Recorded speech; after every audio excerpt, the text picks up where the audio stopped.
السلام عليكم ورحمة الله وبركاته.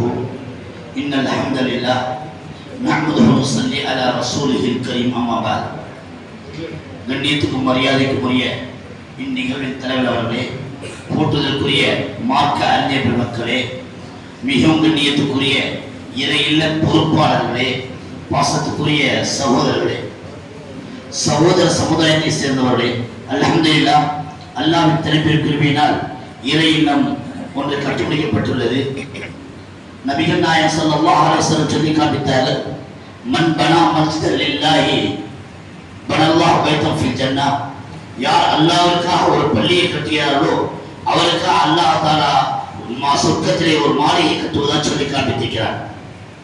அதுக்கு இந்த ஹதீஸ் விளக்கம் ஒரு பள்ளியை முழுமையா யார் கட்டுகிறோ அவருக்கு அல்ல, அந்த பள்ளியை ஒரு செங்கல் அளவுக்கு வைத்தார்.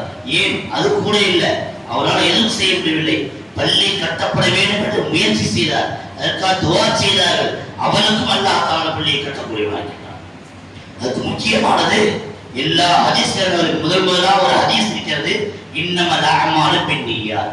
எந்த ஒரு செயலை செய்தாலும் அவர் எண்ணங்களை பொறுத்தே இருக்கிறது என்பதாக சொல்லப்பட்டிருக்கிறது. எனவே இந்த பள்ளிக்காக யாரெல்லாம் சிரமப்பட்டார்களோ, யாரெல்லாம் கஷ்டப்பட்டார்களோ, பொருளாலோ செயலாலோ துவாவாலோ எந்தெந்த விதத்தில் நாம் சிரமப்பட்டாலோ அத்தனை பேருக்கு அல்லாஹ் தஆலா சொர்க்கத்தில் மாளிகை இருக்க வேண்டும் மேலும் பள்ளி கட்டியவர்கள், இதற்காக உதவி செய்தவர்கள், அவருடைய அத்தனை பேரும் நல்ல ஒரே ஒரு வேண்டுகோள் வைத்துக்கிறோம். நாம் தான் செய்தேன், என்னால் தான் இந்த பள்ளி நடைபெற்றது, என்னால் தான் இந்த பள்ளி கட்டப்பட்டது என்ற எண்ணம் கண்டிப்பாக இருக்கக்கூடாது. எப்போது ஒரு பள்ளியை கட்டிவிட்டோமோ அது அல்லாஹ்வுக்காக வக்ஃப் செய்யப்பட்டது. யாராவது கேட்டா கூட நான் எதுவும் செய்யலைங்க என்று சொல்லுவதா சிறப்பை தவிர, நான் தான் இது 1 மூட சிமெண்ட் கொடுத்தேன், 100 மூட சிமெண்ட் கொடுத்தேன், நான் நின்று கட்டினேன் என்ற வார்த்தை யாருக்கும் வரக்கூடாது. அவ்வாறு செய்யக்கூடிய சமயத்திலே எண்ணங்கள் அடிபட்டுவிடும்.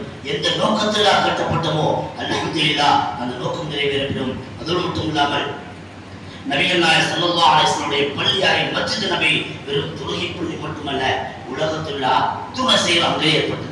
பாராளுமன்றம், சட்டமன்றம், நீதிமன்றம், மருத்துவத்துறை, கல்வித்துறை, சிறைத்துறை, எல்லா விஷயங்களும் அந்த மஸ்ஜித் நபவியிலே நடைபெற்றது.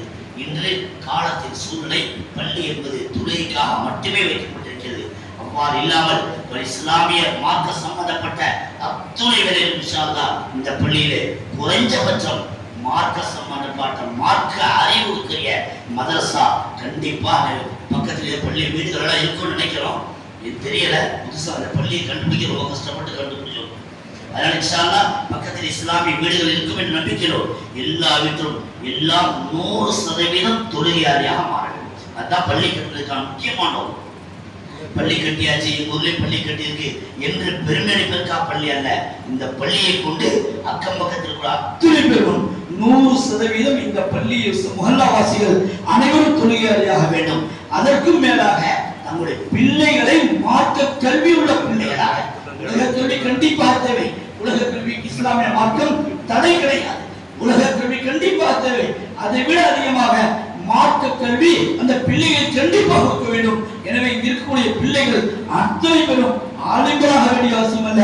ஆனால் மார்க்க கல்வி மதரசாவுடைய தொடர்பு, பள்ளியுடைய தொடர்பு இல்லாமல் ஒரு பிள்ளை கூட இருக்காத அளவுக்கு இந்த மஹல்லாவுடைய நிர்வாகிகள் கண்காணித்துக் கொள்ள வேண்டும் என்று கேட்டுக்கொள்ள வாய்ப்புகள் இருக்கக்கூடிய வாய்ப்பு நிறைவேறியேன்.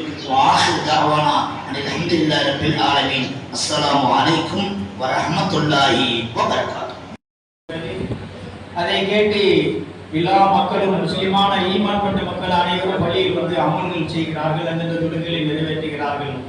நாம் பள்ளிவாசலிலே 5 நேர தொழுகைக்கு மட்டும் வராமல் மற்ற நேரங்களிலும் நம்முடைய தேவைகளுக்காக வேண்டி நமக்கு ஏதாவது ஒரு பிரச்சனை என்று சொன்னால் அல்லாஹ்வுடைய இறை இல்லத்தில் வந்து 2 ரக்காத் தொழுது அல்லாஹ்விடத்தில் நாம் முறையிடுவோமே ஆனால், துஆ செய்வோமே ஆனால் அல்லாஹ் தஆலா நம்முடைய தேவைகளை நிறைவேற்றி தருகிறான். அல்லாஹ்வுடைய அருள் இருக்கக்கூடிய, அல்லாஹ்வுடைய பேரருள் இருக்கக்கூடிய புனிதமான இடமாக இருக்கிறது. இந்த பள்ளிவாசலில் நாம் மட்டும் வணங்கவில்லை, நம்மை விட சிறந்த பாவமே செய்யாத பரிசுத்தமான மலக்குகளும் சேர்ந்து அமல் செய்கிறார்கள். ஆகையினால் இந்த பள்ளிவாசலில் அல்லாஹ்வுக்கு பிரியமான நல்ல அமல்களை செய்யக்கூடிய பாக்கியத்தை வல்ல ரஹ்மான் அனைவருக்கும் தந்தருள்வானாக. நாம் அனைவரும் இந்த மசீதை சுத்தமாக வைத்திருப்பதில் நாம் அக்கறை கொள்ள வேண்டும். அனைவரும் இந்த மசீதை சுத்தமாக வைத்திருப்பதற்கு ஒத்துழைப்பு தர வேண்டும் என்பதாக கேட்டுக்கொண்டு வார்த்தைகளை நிறைவு செய்கிறேன். அல்ஹம்துலில்லாஹி ரப்பில் ஆலமீன்.